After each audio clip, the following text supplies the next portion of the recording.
ሰላም ውድና የተከበራችሁ ተመልካቾች የቤተሰቦቼ ጓደኞቼ በሀገር ውስጥም በሀገር ውጭም ያላችሁ ሰላማችሁ እንደምድር አሸዋ እንደ ሰማይ ኮከብ ብዙ ትርፍ ይበልልኝ እያልኩ እንግዲህ ዛሬ አዲስ ቪዲዮ ይዤላችሁ መጥቻለሁ። በጣም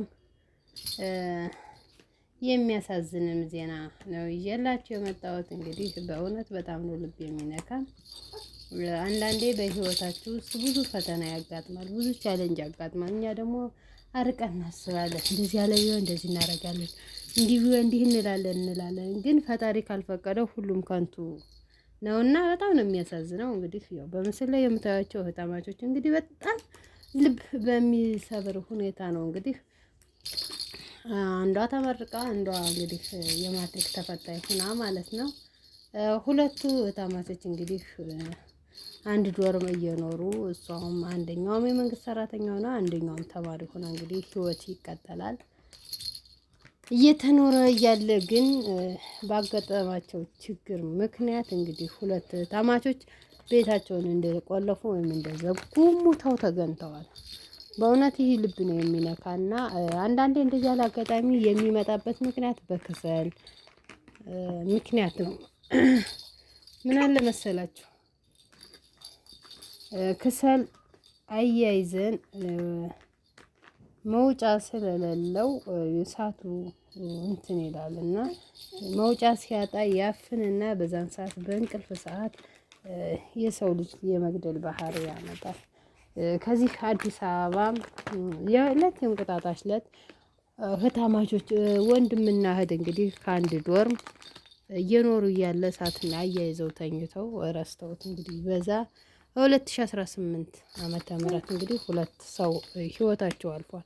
ዛሬም እንግዲህ እነዚህ እህታማቾች በሚያሳዝን ሁኔታ ህይወታቸው አለፈ ማለት ነው። እና እባካችሁ እህቶቼ አንዳንዴ በክሰል ብቻም ሳይሆን ጭንቀታችን በጣም ኦቨር ሲሆን ለየትኛው ዓለም እንደሆን ለየትኛው ምድር ለምን እንደምንጨነቀው አላውቅም። እውነት ለመናገር ከኔም ጀምሮ ነው እና ብዙ ነገር ያጨናንቃል፣ ብዙ ነገር እወጣጠራለሁ። ግን ዞር ብዬ ስመለከተው ዓለም 9 ናት፣ 10 አይደለሽም። ነገ ሞት ዛሬ ሞት አላውቀውም ቀን ግን ለምንድነው አምላክ የምታጨናንቀ ይላለሁ።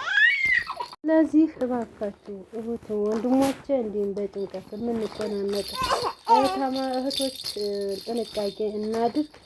እንደዚሁም ደግሞ ከሰል ላይ ጥደን የምንተኛ ሰዎች እባካችሁ ጥንቃቄ አድርጉ። ህይወታችን ባጭሩ አንቅጠፈው ነው የምልና በጣም ጥንቃቄ አድርጉ። ከሰል በጣም በእውነት ነው የምላችሁ በጣም እኔ እንጃ እኔ ከምላችሁ በላይ ማለት ነው። እና ተው እኔ ለእናንተ ይሄንን ልመክራችሁ አይደለም ታውቁታላችሁ። ስለዚህ እባካችሁ ጥንቃቄ አድርጉ። ለነዚህ እህታማቾች እንግዲህ የሞቱትን ነፍስ ይማር። ለዘመድ አዝማዶቹ እንግዲህ መጽናናትን እንመኛለን። በጣም ነው የሚያሳዝነው፣ በጣም ነው ልብ የሚሰብር። አስባችኋል እንግዲህ እናት መከራዋን አይታ አሳድጋ ያልፍልያል ብላ ነገ ዛሬ ህይወት ይቀጥላል፣ ህይወት ይታለፋል ብላ እንግዲህ ሆኖም እንግዲህ ያው አለ እግዚአብሔር ያልፈቀደው ህይወት እንደዚህ ይሆናልና በጣም ነው ልብ የሚነካ እና ወገኖቼ ጥንቃቄ አድርጉ እባካችሁ።